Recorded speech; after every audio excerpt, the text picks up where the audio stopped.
Cita con la historia, con Javier García Isaac y Pedro Fernández Barbadillo.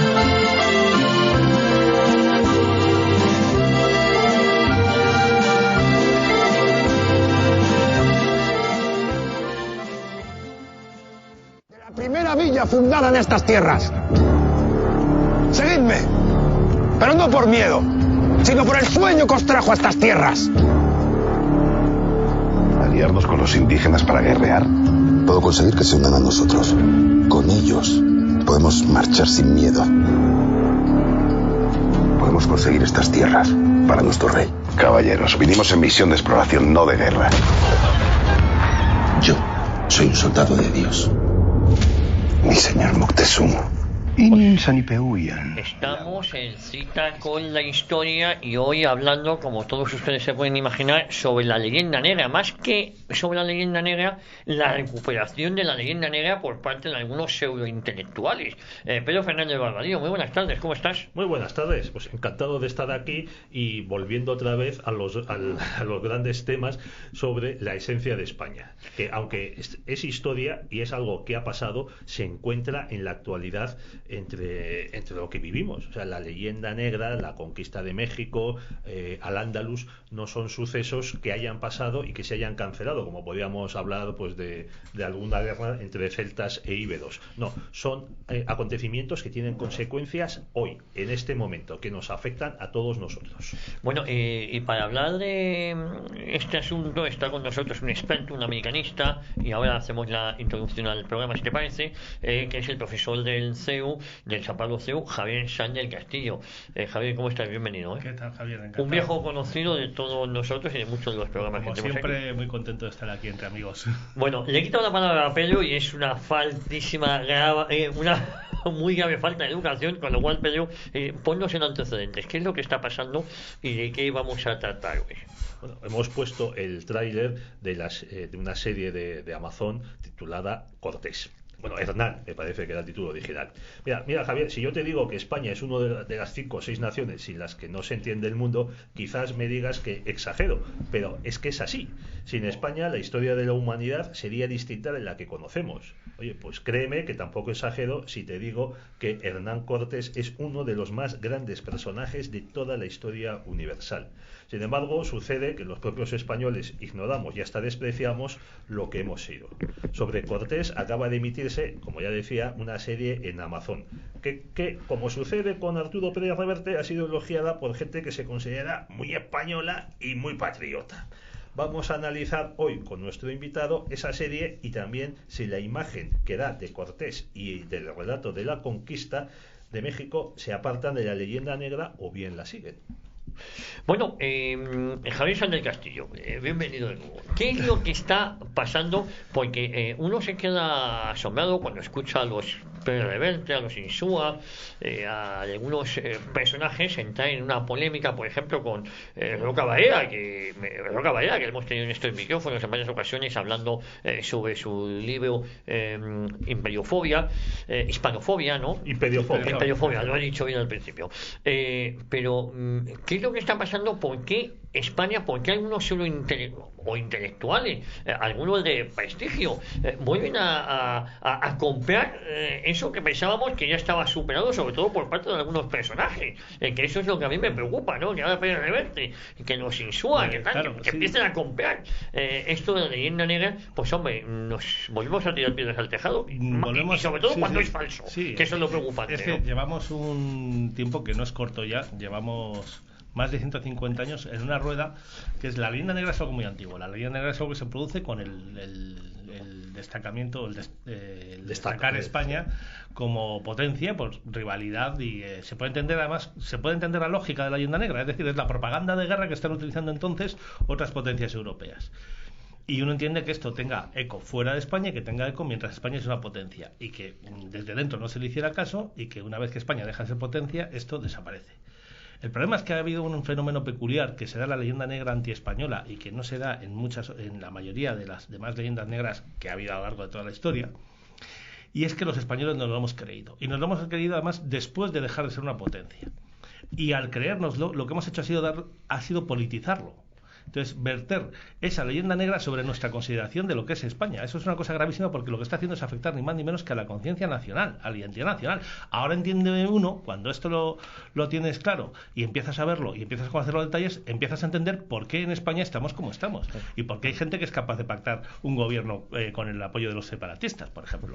Porque es que, bueno, acordaos aquella frase famosa del expresidente Zapatero: de España es un concepto discutible y discutible. ¿Y por qué es un concepto eso discutible? no lo diría un socialista francés de Francia, ¿no? Por supuesto. Por supuesto, bueno, le correrían a gorrazos. Ese hombre tendría, ni en Nueva Caledonia le encontraría refugio. Y por supuesto tampoco lo diría un ruso. No lo hubiera dicho nunca jamás ningún comunista ruso. Oye, ni un socialista portugués. Ni un socialista portugués. O sea, ningún socialista o comunista portugués pediría la disolución de su nación en una gran Iberia. Claro, el problema es y por eso se ha mantenido, no solo por la asimilación de la leyenda negra, sino porque esa asimilación de la leyenda negra se ha interpretado en clave particular. Es decir, no ha sido copiar los argumentos de los holandeses o de los ingleses o de los protestantes, sino darles una lectura política sobre qué entendemos por España y cómo entendemos que debe ser España. Y entonces toda la tradición en torno a la monarquía, a la iglesia, etcétera, etcétera, se ha politizado y por eso se mantiene. La cuestión está en que esto ha sido una constante de la izquierda española, y hay que decirlo así, aunque ya hay mucha gente de izquierdas, por supuesto, que no lo compra. Que no lo compra, sí, evidentemente. Pero la izquierda política y la izquierda como partidos lo han comprado siempre. Y la izquierda académica. Y la izquierda académica. Que es más preocupante también, pero tú hablabas de la pero formación. el problema está en que en los últimos años hemos visto como hay una corriente de lo que ese melifluo llamado centro, que también lo está comprando, o que lo compra parcialmente, o que lo compra, pues no se sabe muy bien por qué, porque yo que también lo del centro, como nunca lo he entendido en ningún sentido, intelectualmente es una cosa que no tiene sentido, pues al final lo continúa y incluso haciendo cosas, no solo en esta serie de Hernán, bueno, esta serie además es mexicana, pero me gustaría que hablásemos luego de la película que se ha hecho sobre el Cano, que por una parte pretende reivindicar algo, pero al mismo tiempo incluye elementos de la leyenda negra de lo que pretende contra lo que pretende reivindicar. Entonces te metes en un círculo vicioso que dices, bueno, estamos como el burro dando vueltas a la noria.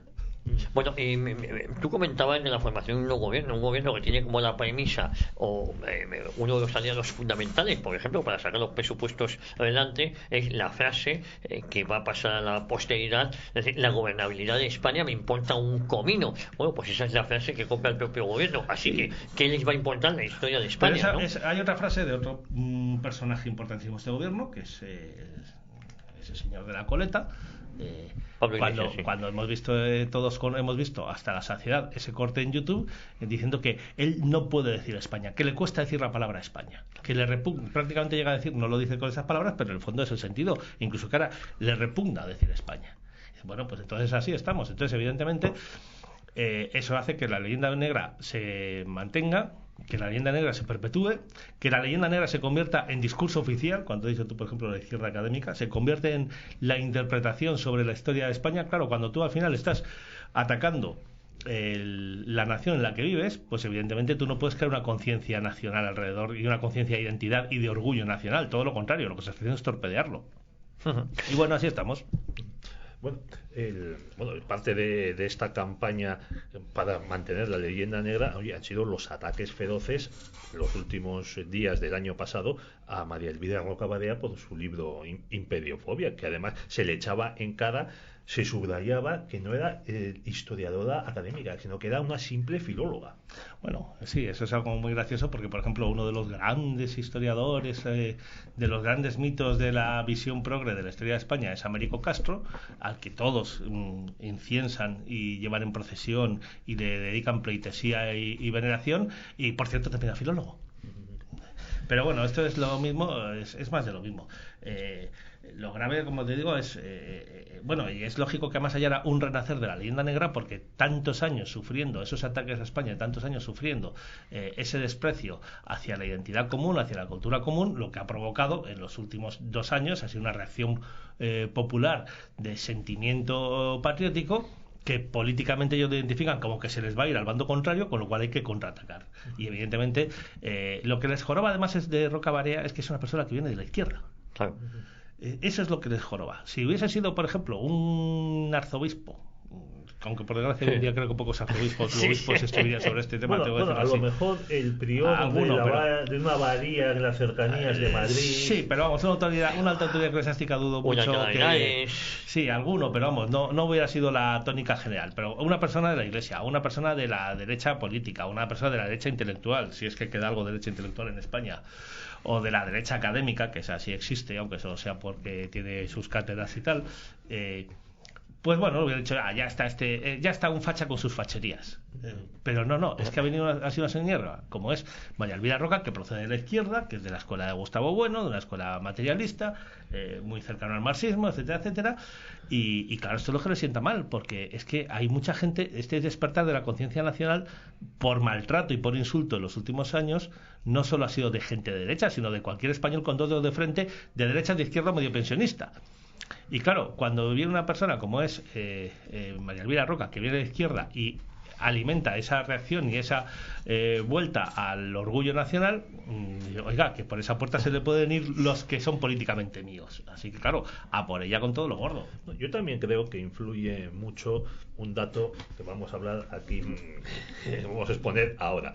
El libro de Ramón Cavadea se publica en 2016 y la campaña, qué curioso, estalla a finales de 2019, o sea, 3 años más tarde. Curiosamente, en este tiempo el libro ha vendido 100.000 ejemplares. Bueno, esa es otra, la envidia, claro. La envidia, efectivamente, sí. La envidia española.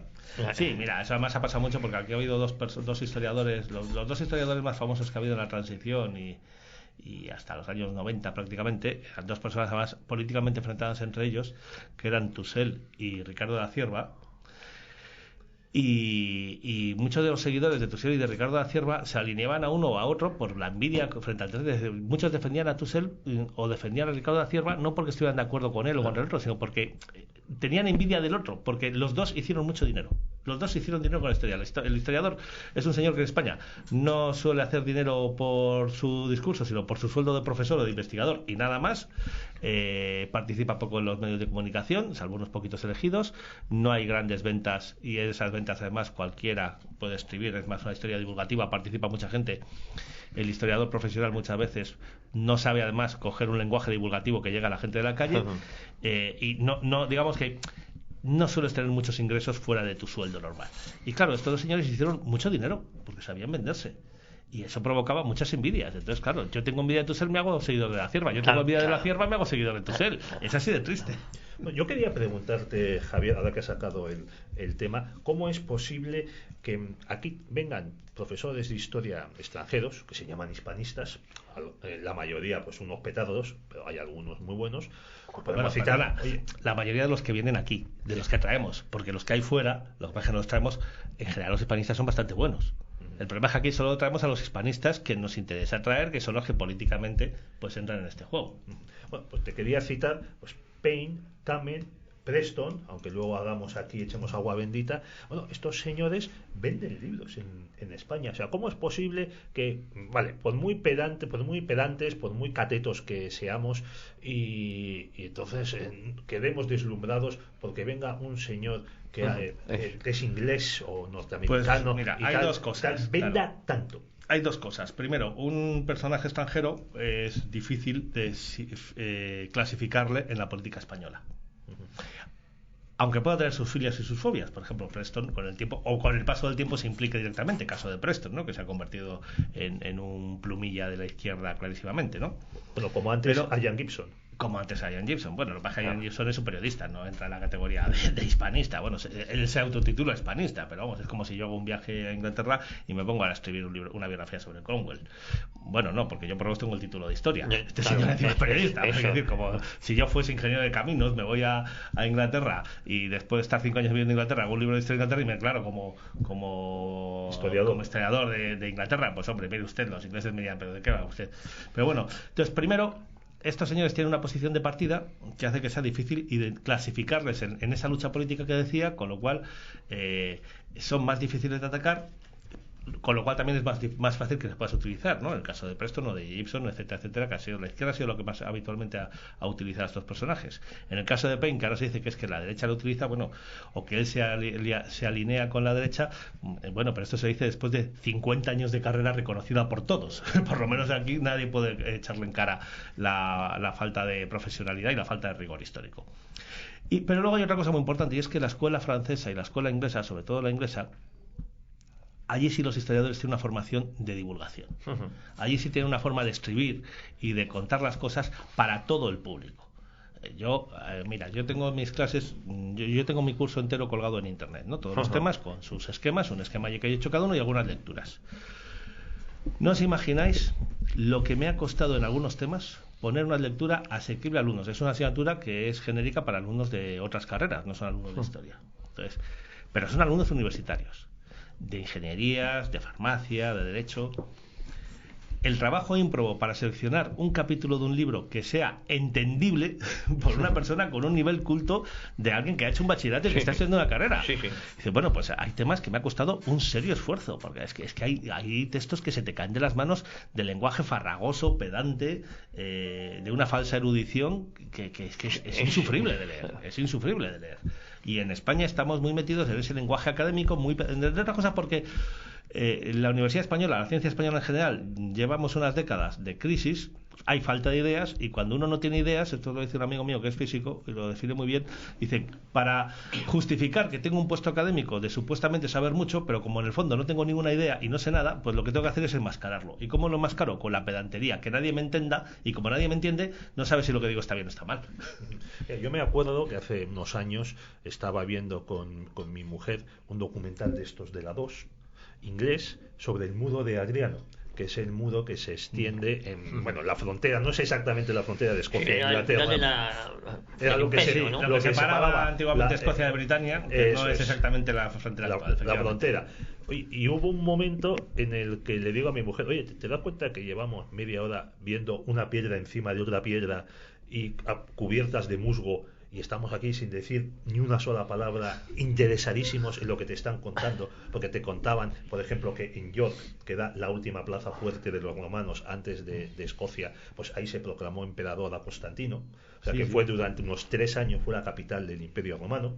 De hecho, y además, digo, oye, pues eso es lo que hacen estupendamente no solo los ingleses, sino los anglosajones, que es que te ponen una cámara delante de unas piedras y te lo cuentan estupendamente y saben venderlo a todo el mundo. Claro, y eso es lo que pasa, por ejemplo, con el libro de María Elvira Roca y el segundo libro que saca después, el de Fracasología, que les ha sentado mucho peor, porque el libro de Fracasología no habla solo de la leyenda negra. De hecho, yo creo que la polémica, bueno, por cierto, me gustaría que volviéramos al tema de la serie en algún momento, que yo soy el primero que está encantado en entrar en la leyenda negra directamente, pero nuestros oyentes están esperando que hablemos de la serie.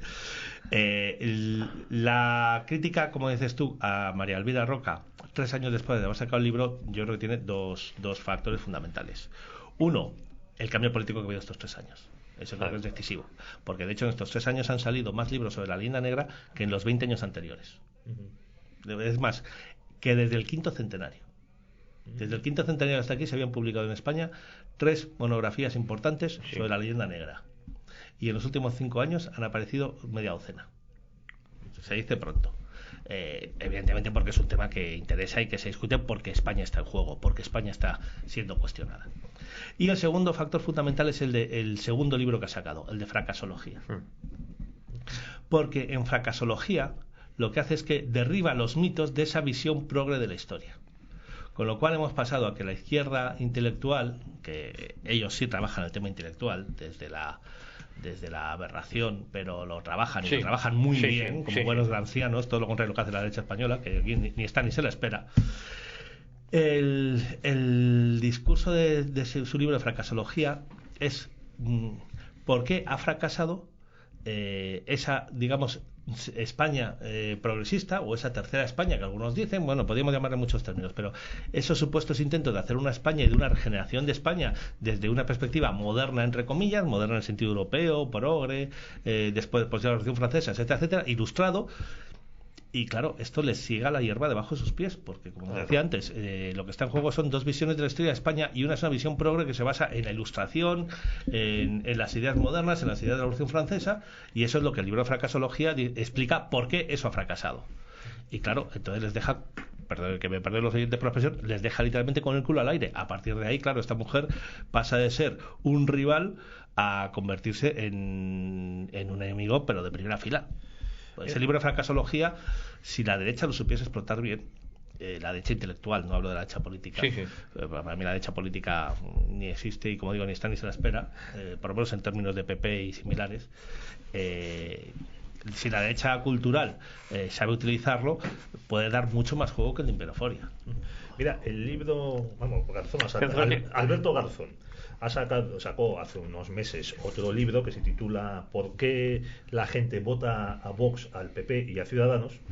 Ya admitiendo, dice, pero, o sea, ¿cómo puede haber gente que vote a Vox? O sea, ¿cómo puede? Sí, claro, gente que se sale de la norma. Bueno, al final era una empanada de todo tipo de cosas, al menos demostraba que Garzón leía, lo pasaba todo por su tamiz marxista y comunista, se declara comunista, no se avergüenza de ello, pero al menos demostraba lecturas y ganas de entender y explicar las cosas, cosa que, por ejemplo, pues a muchos de derechas, tanto políticos como académicos, les importa un comino. Bueno, pues hablaba del fracaso de la industrialización de España, por ejemplo, que sí, pero no. También hablaba del concepto de reconquista, que es un concepto que él niega, a ver si podemos mencionarlo un poco este asunto, pero acababa diciendo que en España no había triunfado lo que él llamaba la izquierda, que es esta identificación que tú has mencionado, pues con lo jacobino, con lo ilustrado, sí, con lo cierto liberal, porque tampoco son los liberales. O sea, Narváez para él no es liberal, el Riego sí, lo dice en el libro, el Riego es liberal, Narváez y Espartero no son liberales. Claro, es que ya sabes, Alberto Garzón, recordemos que es un señor del Partido Comunista, entonces para los comunistas todo el que no es comunista es un fascista. Sí, pero el Riego no era comunista. Claro, bueno, es que en esa época no existía el Partido Comunista, entonces antes del Partido Comunista todo el que no es progresista pues es que entonces es un reaccionario. Conservador, tradicionalista, reaccionario, sí. Bueno, pero a lo que voy, Javier, es que decía que el concepto que hay instaurado de España, un concepto autoritario, centralista, unitario, no pluralista, el que hicieron los liberales, por cierto. Sí, Espartero. El que crearon los liberales, precisamente. Espartero, que bombardeó Barcelona. Sí, el que hicieron los liberales y los progresistas del 19. Sí, que también esa es otra. Además, bueno, que es ese discurso que viene de Bosch Gimpera del año 37. Que es un discurso cuando se inaugura el curso universitario en la Universidad de Valencia, que dice que en España hay varias naciones, la catalana, la vasca y luego lo que él llama la castellana o española, y que es una infraestructura que se ha mantenido desde los tiempos de los íberos, y que sobre ella pues hay un estado único, opresor, no sé qué. Bueno, pues o sea, esto no es viejo, esto no es nuevo en la izquierda, sino que es viejo. Es viejo. Y, bueno, pero a lo que voy es que el Garzón, en este libro de ¿Quién vota a la derecha?, sostiene que este concepto de España unitaria, autoritaria, católica, de familia tradicional, hasta derecha en cada que mantenga un único concepto de familia, todo ello proviene de Marcelino Menéndez Pelayo. O sea, el gran villano del libro es Menéndez Pelayo. Porque Menéndez Pelayo hizo el equivalente a lo que ha hecho ahora María Elvira Roca con Fracasología, que es la historia de los heterodoxos. Menéndez Pelayo escribió muchísimo, pero el libro que lo ha hecho famoso y por el que ha pasado es la historia de los heterodoxos españoles, que es contar la historia no de los santos y los defensores de la fe, sino de los reformistas y de los enemigos de la fe en España. Y claro, te los muestra cómo son, y entonces cuando uno lee los heterodoxos, dice, pues menuda patulea. Te desmonta lo que dicen los heterodoxos. Aquella frase famosa de hay veces que cuando uno tiene dudas de en qué bando tiene que estar, a veces basta con saber quién está enfrente. Claro, uno lee los heterodoxos y entonces sales de ahí convertido en un integrista. Claro. Pero no porque él te adoctrina el integrismo, sino porque te está mostrando cómo son los antiintegristas. Con el libro Fracasología puede ocurrir algo parecido. Por eso decía que es un libro que puede dar mucho más juego en el combate cultural que estamos haciendo, que el PP abandonó hace ya, ni se sabe la purriela de años, pero décadas. Yo me acuerdo hace ya 20 años, cuando se empezó a hablar de la memoria histórica, mucho antes de la ley de la memoria histórica, un señor entonces alto cargo del Ayuntamiento de Madrid y que ha sido luego en el gobierno de Rajoy el director de una agencia estatal, diciendo, bueno, esto no va a ningún lado, esto no tiene interés ninguno y esto además no tiene funcionalidad ninguna. Pero tú no te enteras ni del nodo. Bueno, y el propio Ricardo Acierba, que te lo he citado en una mesa redonda en el CEU, diciendo una vez que la ley de memoria histórica no tenía recorrido y que no iba a ningún lado. Bueno, la izquierda tiene una guerra cultural. Va quemando etapas, pero además la izquierda tiene muy claro que ellos van con una guerra cultural. La izquierda reconvertida después de la caída del muro es una izquierda fundamentalmente gramsciana. Creo que aquí en ese programa ya dije una vez que la pegatina que lleva Juan Carlos Monedero, fundador de Podemos, que dice la gente, pero ya no está en Podemos. Bueno, estaba el otro día en la foto de las Cortes. Podemos, otra cosa es que lo tenga a cargo. Y estaba el otro día en la foto. En la Moncloa. En la foto en la Moncloa, la firma del acuerdo de Podemos con el que había media docena de personas, estaba él. Luego vemos que sigue ahí. Pues en esa fotito que lleva en su ordenador cuando ha salido en las tertulias, que siempre se le ve, que mucha gente dice, mira, lleva la foto de Trotsky. No es Trotsky, es Gramsci. Y Gramsci es el que habla de la guerra cultural. Esta nueva izquierda es una izquierda gramsciana, que lo lleva toda la guerra cultural. Y la va a ganar por una razón muy sencilla, porque la derecha, desde el PP, lo ha abandonado desde hace 30 años. Vox tiene ahora la oportunidad de recuperarla. Ya veremos si lo hace Vox. Y en cualquier caso, esto es la derecha política. Yo estoy hablando de la derecha social y de la derecha cultural, que es la que tiene que llevar la voz cantante. No podemos estar pendiente de los partidos. Además, el concepto de derecha política para mí, pues bueno, es discutible. Ese sí que es discutible. Yo pero la derecha social y cultural ya es otra cosa. Bueno, Stanley Payne decía en un artículo publicado hace unos años, en un digital, luego te pasaré, Javier, decía que, sobre todo en Europa, no se puede hablar de derecha. Se puede hablar mejor, la definición que mejor le ajusta a este grupo político es el de no izquierda.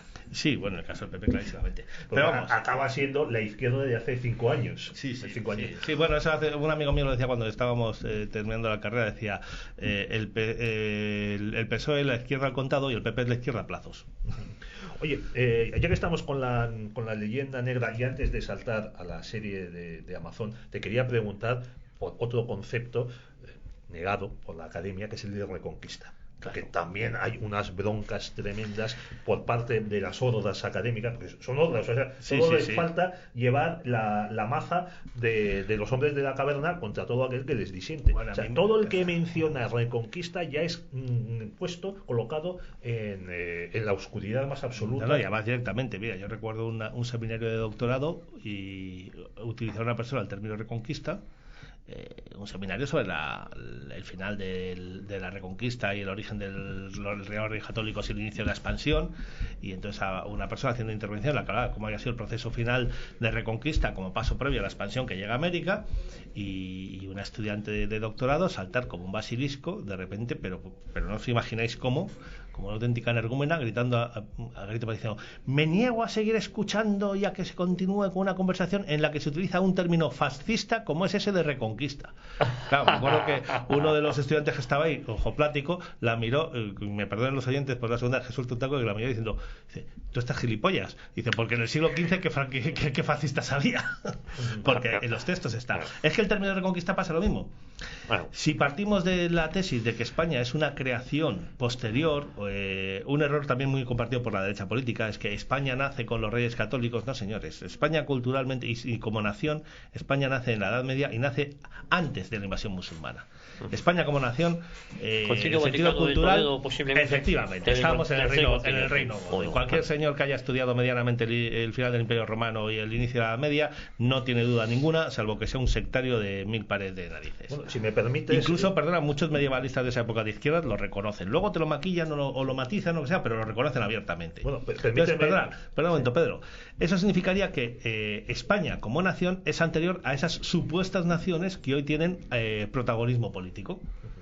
Entonces, claro, si hablamos de Reconquista, entonces España sería anterior a Cataluña, por ejemplo. España es anterior a Galicia. España es anterior a Andalucía. Que no quiere decir que sean excluyentes, que por ser uno anterior, pero claro, los que juegan a esto políticamente sí quieren hacer esa exclusión. Y entonces se les colgó el chiringuito. Por eso Reconquista, que implica, claro, si reconquistas es porque había algo que se ha conquistado. Pues ese algo no puede ser, ese algo tiene que ser posterior. Entonces no puedes reconquistar algo que no existe. Es que los universitarios que están en la negación de la Reconquista te dicen que no se puede hablar de ello, que es un invento, que lo hace, ya como mucho lo hace Alfonso III, reconoce Alfonso III de Asturias en sus crónicas, para legitimarse, y que si hubiese sido una reconquista, pues se habría restaurado la monarquía goda tal y cual como era en su momento, en el momento en que cayó por la invasión de los musulmanes. Pero mira, a mí me gusta, siempre que tocamos el tema de los godos, me gusta recordar lo siguiente, o sea, la España goda estaba organizada en torno a un único poder político, la corona, un único ejército, una armada, que era difícil en aquella época tener una armada, una moneda, una hacienda, unos impuestos, una ley, un órgano legislativo, que es lo que habéis mencionado, que eran los concilios, que eran, bueno, sí, pues no eran ni la Cámara Regia del Reino de León, no, pero vamos, era una asamblea más o menos legislativa y que aprobaba normas que obligaban a todos los habitantes de godos. Tenía además una única liturgia religiosa, que luego se llamó el rito mozárabe, que entonces no se llamaba así. Y además los reyes godos eran reconocidos como reyes de España por los únicos poderes que había en aquella época, poderes extranjeros, pues como el Imperio Romano de Oriente y los distintos reyes y monarcas ostrogodos y francos. Hay, por supuesto, por el papado. Sí, bueno, hay una, entre todas las cosas que has dicho, hay una que es fundamental, que es una sola ley. Una sola ley se dirige a un único cuerpo de personas. En un régimen como es el medieval, donde, bueno, todavía estamos al principio, pero en realidad el reino godo, más que el inicio de la Media, es el final del mundo antiguo, es la antigüedad tardía, como se dice, bueno, ahí a caballo. Pero cuando empieza esa idea de la sociedad orgánica y cada cuerpo social, cada grupo de gente, como dirán ahora, cada identidad cultural, cada identidad colectiva tiene sus propias normas, pues el hecho de que haya una sola ley implica que es que no hay otras identidades, hay una única, es que es un solo pueblo. A partir de la conversión de Recaredo y de la supresión de todas las leyes que diferenciaban a los godos de los hispanorromanos o de los godorromanos, bueno, ahí básicamente lo que eran los arrianos de los católicos, no es tanto la cuestión de si no era tanto cuestión de si eran de una etnia o de otra, porque ya estaban bastante mezclados, sino de qué confesión religiosa tenían. Claro, ya hay un solo pueblo. Bueno, pero es claro, que, y eso perdona, Pedro. Sí. No, pero es que vamos a ver también lo que es el poder. O sea, hay una élite que dirige el país, que dirige España, que es la élite goda, en la que se incluyen algunos hispanos romanos como San Isidoro y su hermano San Leandro, pero que es una élite goda. O sea, si no formabas parte de la élite goda, o sea, no de los campesinos godos, sino de la élite goda, pues estabas excluido del poder. Como hoy día, si no formas parte de la partidocracia, también estás excluido del poder. Sí, como pasa en la época de la conquista América, en el caso de Hernán Cortés, si después de la conquista tú no entroncas, y de ahí viene el interés del mestizaje por parte de los indígenas, si tú no entroncas con los conquistadores, pues te quedas fuera del poder. Pero mira, hay una cosa que decías tú con esto, es que esto es muy claro. Tú has dicho que eran reyes de Hispania. ¿Alguna vez se han fijado los oyentes, o incluso vosotros, que de los antiguos territorios del Imperio Romano, el único que mantiene la denominación romana es España? Bueno, Italia también. Italia, es cierto, pero con una diferencia, y es que Italia lo recupera después de una fragmentación en muchos reinos. Pero Francia no era Francia con los romanos, era la Galia. El Reino Unido era Britania, pero bueno, el caso de Inglaterra es una cosa peculiar, pues tampoco era todo. Portugal no es la Lusitania. Posiblemente los países con las fronteras más. Portugal no es la Lusitania. Rumanía no es Dacia ni Tracia. Es que el único territorio de Occidente que mantiene la denominación del Imperio Romano es, junto con Italia, aunque con un recorrido diferente, es España, lo cual demuestra que hay una identidad que se mantiene, porque además que es la diferencia fundamental que respecto a Italia, los reyes de godos y los reyes francos son los únicos que mantienen la autoridad que viene de Roma. O sea, por eso siguen siendo reyes de Hispania, porque es que nosotros, a ver, los reyes godos no somos reyes de Hispania porque de repente hemos llegado, sino es que gobernamos Hispania en nombre del emperador de Roma, y cuando desaparece el emperador de Roma, pues yo sigo como rey independiente, porque el que estaba encima de mí ha desaparecido. Entonces me he independizado de hecho. O sea, o sea, no porque yo quisiera, sino porque yo no me he independizado a nadie. Es que la situación es como si uno dice, me he independizado de que Bolívar. Claro, efectivamente es como si uno, por poner un símil un poco drástico, pero es como dices, este chico está independizado independizado? Bueno, sí, se independizó porque es que su padre murió en un accidente de coche y claro, ya tenía 20 años y entonces vive solo. Pues evidentemente se independizaba por fuerza mayor. Pero es curioso cómo en el caso de Francia sí hay esa idea de una nueva entidad, y por eso es el reino franco, mientras que en el caso de los godos hay esa continuación y por eso sigue siendo Hispania.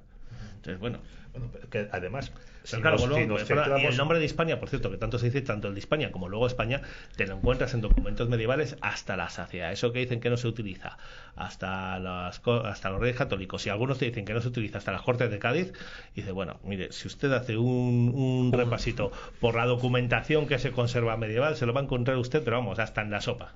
Bueno, hay un tuitero que firma como Ferran de Antequera, que tú lo conoces, Javier, que se dedica precisamente a sacar este tipo de documentos, tiene un acceso a unas fuentes estupendas y reproduce crónicas pues de la Edad Media, del siglo X, del siglo de Oro y de otras épocas, donde aparece constantemente el nombre de España. Uno de sus hobbies es contestar a los separatistas catalanes que te dicen que España, ya te lo dicen, los fachas te dicen ya, el sector, vamos a decir, conservador te dice que España nace en 1714, porque el sector más progre te dice que no, que nace en 1812. Sí, eso es una dice, cosa. Bueno, y algunos ya he llegado a decir que nace en 1978. Sí, bueno, es que ya el número, cuando ya entramos en el camino de la historia, ¿te acuerdas la frase de Einstein, no? Solo hay dos cosas de las que estoy seguro que son infinitas: el universo y la estupidez humana. Y bueno, de la primera no estoy tan seguro. Sí, que es una frase que se atribuye a Einstein. Bueno. Pero vamos, pero además es que esto que hace Ferran Antequera muy bien, por cierto, como otros divulgadores, hay grandes divulgadores de internet. Un día podríamos dedicarle un programa a esto, por cierto. Javier, te lanzo esa idea. Yo te lo acepto. Si tú le conoces, tienes contacto. Sí, no, y hay otros, se puede contactar con ellos o hablar de ellos, porque hay gente que está haciendo una labor muy importante y además muy comprometida, porque la verdad es que les ponen a caldo. Es que tampoco te creas tú que necesitas un esfuerzo ímprobo en buscar la dimensión de España en textos medievales. Es que en cuanto rascas un poquito te encuentras portado. Mira, una anécdota que me pasó a mí estando en la carrera. Hubo una conferencia sobre el pancatalanismo en Valencia, con una ofensiva que había entonces a principios de los años 90, pues para hacerse con la Academia de la Lengua Valenciana por parte del catalanismo, bueno, estas cosas. Dirigida por un tal Joan Fuster. Sí, y una serie de cosas y tal. Bueno, el caso es que hubo una conferencia en la Facultad de Historia cuando yo estaría en cuarto de carrera, creo que estaba. Sí, en cuarto, porque era el año que tenía yo la asignatura de paleografía. Y en el debate, en las preguntas posteriores, una mesa redonda con 3 profesores, algunos de la Complu, otros de la Universidad de Valencia, pues salió el lazi de turno, que entonces no se llama así, el independentista catalán y pancatalanista, hablando de todo esto y negando la existencia de España. Y en ese momento yo, antes de la conferencia, venía de clase de historia, de paleografía. Y yo entraba y dice, perdón, es que este señor ha dicho que España no existe. Y dice, mire, yo es que vengo de clase de paleografía y este es el texto que hemos leído esta mañana, que era una carta de fundación de un convento, de una cesión de tierras, y entonces que pertenecían a la Orden de Santiago. Y entonces ahora dice, vamos a ver el encabezamiento, fulanito, no sé quiénes cuántos, y camarero para toda España de la Orden de Santiago. Digo, aquí que dice para camarero para toda España de la Orden de Santiago, y era de 1200 y pico el documento. Entonces es que te lo encuentras, por ejemplo, en títulos de reyes, de nobles, en títulos religiosos, vamos, pero es que no hay que hacer. En aquel momento yo no me fui a la biblioteca a buscar, era simplemente lo que había visto esa misma mañana en clase. Bueno, yo ayer mismo, antes de preparar este programa, que estaba ojeando, no me acuerdo qué libro, pues hablaba de Jaime I, el Conquistador, y dice que Jaime I ayudó a Alfonso X, que era su sobrino, me parece porque era hijo de Fernando III, el santo, que los dos eran primos, Fernando III y Jaime. Y Jaime el Conquistador. Entonces, el hijo de Fernando era Alfonso X y se enfrenta a una sublevación árabe en Murcia. Entonces, Jaime deja lo que estaba haciendo en su reino de Aragón y va a ayudar a Alfonso X, al rey castellano, a aplastar esta sublevación. Y él dice que lo hace por el interés de España toda. Sí, bueno, y las navas de la Tolosa, llamadas en su momento también las navas de la unidad, por la historiografía romántica, todo, pues es que discutir esas cosas, bueno, pues es alimentar al troll, como dicen en internet, ¿no? Bueno, ya tú quieres pasar a ver la serie, y ya simplemente para acabar lo de Italia. Oye, Italia sí estuvo fragmentada hasta el último tercio del siglo XIX, pero nadie negaba que existiese una nación italiana. Claro. Incluso hubo movimientos del siglo XVI y XVII que explican también, influyen en el nacimiento de la leyenda negra. Hubo incluso papas que, como decían de un papa, creo que del 17, prefiere a los franceses antes que a los españoles, pero quiere a los dos fuera de Italia. Sí, sí, No bueno, me acuerdo de hecho, quién era. el término desde el extranjero a los italianos como Italia en general y a los italianos como italianos, y a España, aunque estuviese dividida como España o Hispania, y a los españoles fuesen aragoneses, castellanos o vascos como españoles, es común, o sea que eso, porque hay una identidad cultural, no solo la identidad geográfica, que en el caso de las dos, además al ser península, hace que sea muy fácil identificarlas y diferenciarlas de lo demás, sino porque además hay una identidad cultural muy evidente para cualquier señor que viva con ellos, vamos. Sin embargo, esa identidad geográfica no se traduce necesariamente en una identidad nacional, por ejemplo, en los Balcanes. Claro, no.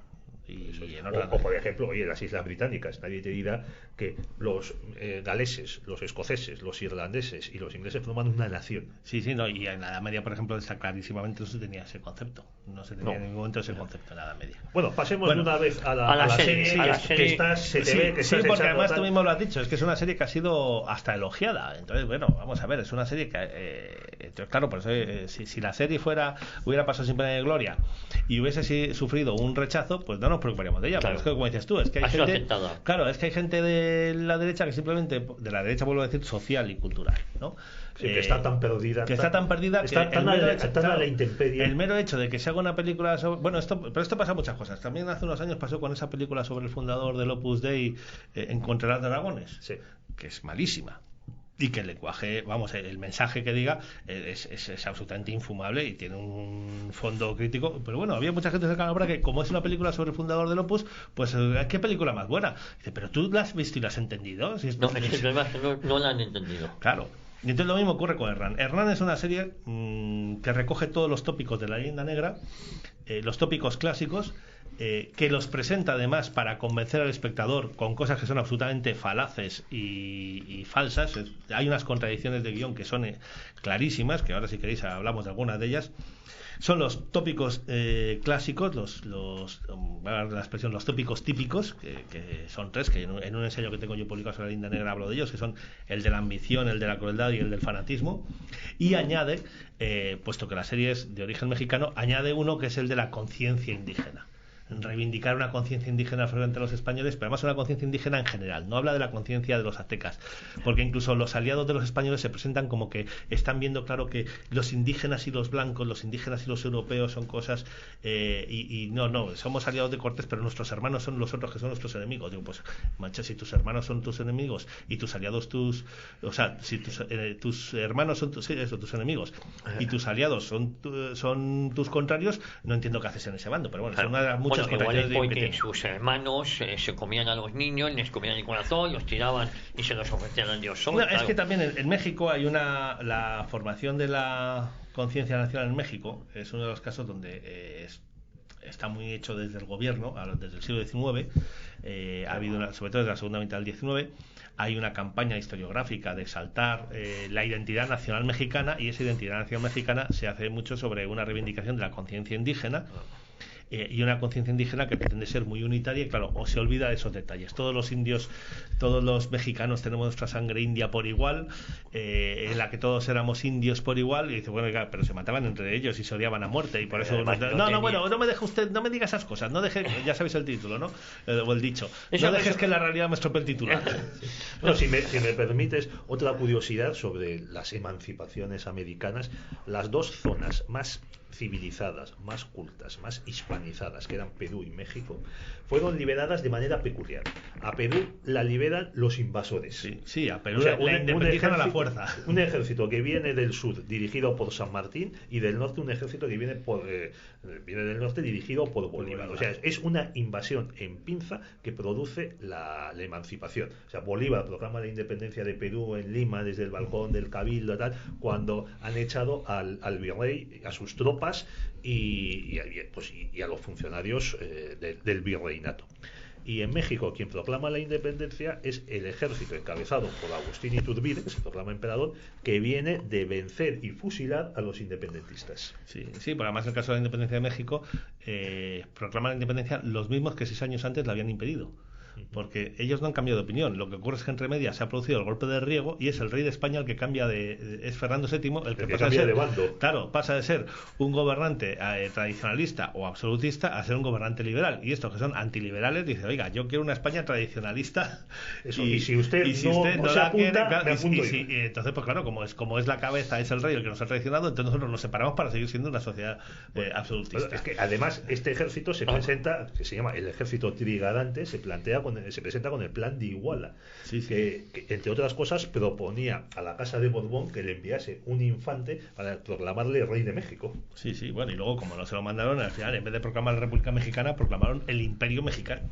Imperio confesional católico, sí. como nos explicó Javier, el invitado mexicano Son Pedro los Barbosa, que tuvimos aquí. Entonces, volviendo a la serie, bueno, la ventaja que tenemos es que la serie es mala. A pesar de lo Eso que muchos han ayuda. dicho, sí, a pesar de lo que muchos han dicho, incluso gente de derechas. Hay una crítica que hizo, además una persona a la que yo no tengo mucho trato con él, pero tengo cierto aprecio, que es Javier Santamarta, un periodista, y de hecho alguna vez colabora en algún programa de esta casa, hizo una crítica en el ABC, crítica, pero termina diciendo que la serie era buena, que tenía cosas salvables. Pues mira, Javier, yo lo siento, esto no estoy de acuerdo. No hay nada salvable. No, porque me decía, es que la serie es mala, cinematográficamente es mala. Es mala porque está hecha a base de un montón de flashbacks, de vueltas, echar para adelante, para atrás en el guión. Cada uno de los capítulos son 8 capítulos que se medio continúan, y al mismo tiempo cada uno de ellos cuenta sobre un personaje, cuenta una historia particular, y como digo, se medio continúan porque no es que uno vaya de enero a marzo del año 19, el otro va de marzo a junio del 29, sino que uno va a lo largo del año 19 sin poner fechas, pero otro empieza 6 meses antes de donde había acabado el anterior. Bueno, se van solapando, y además sobre ese personaje te van continuamente haciendo flashbacks, echando marcha atrás en el tiempo, desde su infancia hasta donde les apetece, hasta después, y entonces esto hace tal abigarramiento que uno o se conoce ya la historia de la conquista de México o está más perdido que un pulpo en un garaje, porque hay un momento que ya no sabes. Pero entonces vamos a ver, ¿dónde estoy?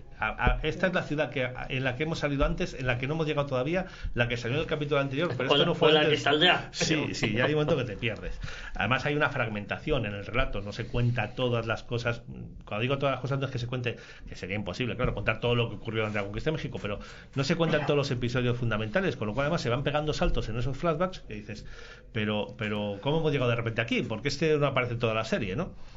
Y luego además la serie tiene unos defectos, sobre todo de interpretación. Es una serie, yo creo que en general mal dirigida, no ha habido un solo director, y hay una sobreactuación de muchos actores, sobre todo los españoles que han participado en ella, que dices, bueno, es que tiene mucho de cartón piedra, tiene mucho de cartón, pero no por los decorados, que se nota que es una serie con bajo presupuesto, se ha hecho bastante dignamente, sino por la actuación de algunos. Es que algunos que son incluso buenos directores, buenos actores, pero cuando no tienen una buena dirección por encima, pues claro, como le pasa a todos los actores, que tienen a sobreactuar, y entonces hay veces se vienen arriba, se vienen arriba y se nota que esto es más falso que un judas de plástico. Me recuerda lo que has contado a esa escena de la película de la película dedicada a Unamuno y Millán Astray, cuando empieza la guerra. Eso es, en la que la proclamación del estado de guerra en la plaza de Mayor de Salamanca la hace un soldado con un megáfono gritando que era proclamado el estado de guerra y con la ayuda de Dios en toda España. Sí, o aquella frase que sale desde el balcón de un caudillo, un estado, un pueblo, como recordando lo de Ein Volk, ein Reich, ein Führer, ¿no? Para que se vea claramente. O sea, este individuo Amenábar, desde Ágora, por ejemplo, pues también está metido en su particular leyenda negra. Pero, por ejemplo, es una película que esta serie, la de Hernán, se ve desde el primer momento, es una serie negro legendaria. Algunos pueden decir, hombre, pero cuenta las cosas buenas y las cosas malas. Sí, pero si uno se fija, las cosas buenas y las cosas malas no se cuentan por igual. Primero, no se cuentan por igual las cosas buenas y malas de los indígenas y de los españoles. Las cosas buenas de los españoles se pasa por encima, y las cosas malas de los españoles hay que recrearse en ella. Y en el caso de los indígenas es justo al contrario. Las cosas malas pasan por casualidad, pero uno no se recrea en ellas ni se mete en ello, y las cosas buenas son las que estamos continuamente recordando y fortaleciendo. Hay una clara identificación identificación de simpatías, etcétera, etcétera. Luego además hay cosas que se meten que son realmente falsas o totalmente manipuladas, ¿no? Como digo, tienes los tópicos clásicos. Bueno, el primero es la ambición. los españoles van a por el oro, lo que quieren es el oro, además el oro de una forma que parece en el Rey Midas, es decir, ante la visión del oro los actores que representan a los españoles se enloquecen, los ojos les hacen chivitas y les sale espuma por la boca y se olvidan de todo y son capaces de matar a cualquier indio que esté delante, matarse entre ellos y hacer cualquier barbaridad. ¿No? Es una locura por el oro muy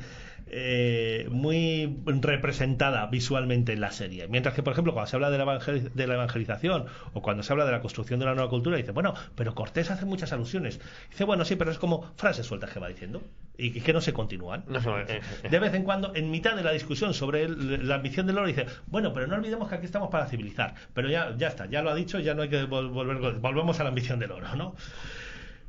El otro, que es el que más se muestra en la serie, es el de la crueldad de los españoles. La crueldad de los españoles que se ve en la violencia con la que combaten a los indígenas, vale, y el maltrato que tienen contra todos los indígenas. La violencia, que además, aquí es una de las contradicciones de guión más grandes.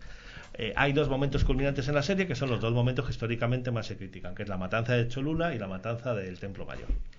En el caso de la matanza de Cholula, en la película nos encontramos con una contradicción de guión que es divertidísima, entre comillas, porque esto no tiene pizca de gracia. Resulta que 5 minutos antes, cuando están en Cholula y empieza a verse la cosa, se empiezan a dar cuenta los españoles de que algo raro está pasando porque las familias se van. Las mujeres y los niños abandonan la ciudad. Y dice, uy, algo está pasando. Y entonces a los 5 minutos está ya la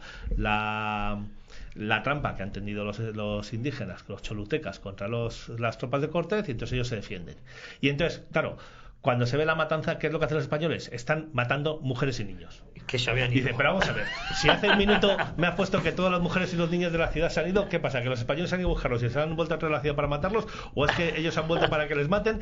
Y me acabas de poner hace un minuto a los guerreros cholutecas preparando la trampa y en la matanza no se ve ningún guerrero. Bueno, se ve alguno despistado porque de fondo, pero lo que se ve es como incluso una escena crudelísima en la que uno de los conquistadores coge en primer plano, se coja a un niño y le corta el cuello. Claro, o sea, vamos un niño a ver. Que se había ido, que volvió en busca de la pobre madre que faltaba, claro. Y además, para reflejar esa crueldad, ya te digo, no es que salga la imagen como otras veces en el cine pixelada, a lo lejos, o insinuada, ¿no? O insinuada, esto de la sangre salpicaba. Claro, no, aquí es primer plano de cómo coge y mata al niño para que la gente diga, qué malos son estos comedores de niños. Y luego, en el caso del maltrato a los indígenas, permanentemente, maltrato a los indígenas incluso a los que son sus aliados. Durante toda la película hay un desprecio continuo, un desprecio más con no pocos toques racistas de los españoles hacia los indígenas en general e incluso hacia sus propios aliados. Incluso en la relación de Hernán Cortés con Marina hay un toque de machista desprecio. También, no solo bueno, ahí es todo machista, claro, por supuesto machismo sí. También, aunque no está muy evidenciado, pero sí, pero sí, se nota que hay una superioridad. Una superioridad que no es solo por el machismo ni solo por una superioridad entre dos personas, sino porque es indígena. Sí, porque es indígena. Y luego en el trato con los tlaxcaltecas, los aliados de Cortés, a los que los españoles les tratan a patadas, y uno dice, pues uno ve la serie y dice, si yo fuera un tlaxcalteca, vamos, hubiera tardado 2 minutos en abandonarles y traicionarles y pasarme al bando contrario, ¿no? Incluso en el episodio en el que sale La Noche Triste, pues se insinúa que los españoles dicen, venga, a estos tlaxcaltecas vamos a dejarles por un lado, les abandonamos, que salgan ellos primero para que los aztecas vayan a por ellos, se los carguen y así mientras nosotros los escapamos. Y vamos a utilizar incluso como cebo. Una cosa. Luego, por supuesto, el fanatismo. El fanatismo aparece, curiosamente, además, claro, en la serie no aparece un personaje, salvo un par de veces de pasada, y se le nombra, creo que en una ocasión nada más, que es el padre Olmedo, el capellán de la expedición. Solo tenemos visiones religiosas en la película a través de algunas manifestaciones de religiosidad de Cortés. Digo de religiosidad, porque el caso de los demás es manifestaciones de superstición, claramente. La religión se presenta como superstición, nada más. Olmedo aparece mencionado un par de veces, y una de ellas no precisamente muy bien, porque es como el que tengo que evangelizar a estos como sea, recordando aquella expresión de Antonio Gala de la evangelización se hizo a cristazos. Pero sí, en uno de los capítulos finales aparece, en el capítulo 7º dedicado a Sandoval. Cada capítulo tiene como eje un personaje. Sí. Pues entonces aparece la infancia de uno de estos, uno de los buenos, que vivía en su pueblo en Castilla y estaba enamorado de una morisca. Y claro, aparecerá la Inquisición enseguida. y en la Inquisición, que parece sacado del típico relato de novela gótica del siglo XIX. Uno no sabe si eso de repente han cogido a un guionista que adaptaba novelas de Edgar Allan Poe. No. Por supuesto, la familia morisca está siendo víctima del racismo y del desprecio de los vecinos cristianos, que cuando pasa el padre por la calle escupen en el suelo, le dan la espalda, van a por ellos. Y no la violan a la chica los propios de la Inquisición. No, pero claro, evidentemente hay una denuncia falsa, les arrestan, les torturan, la chica muere, entonces te ponen la imagen, otra de las contradicciones de guión, pero claro, que además es de una ingenuidad, como digo, de novela gótica, pero que visualmente a la gente que no tiene formación se lo traga. Entonces el pobre hombre que tiene unos 15, 16 años está ahí escuchando cómo le están torturando, está en la reja de una de las ventanas de la cárcel de la Inquisición oyendo los gritos y tal, y al día siguiente salen camino de la hoguera. Salen los padres con su San Benito, llenos de heridas, de moratones, destrozados, físicamente hechos polvo, y sale el cadáver de la joven de la que estaba enamorado, que ha muerto víctima de las torturas, como si fuese una princesa de cuento de hadas. Perfectamente. No estaba maltratada. Nada, es un cuerpo de una belleza angelical y virginal que parece Blancanieves al final.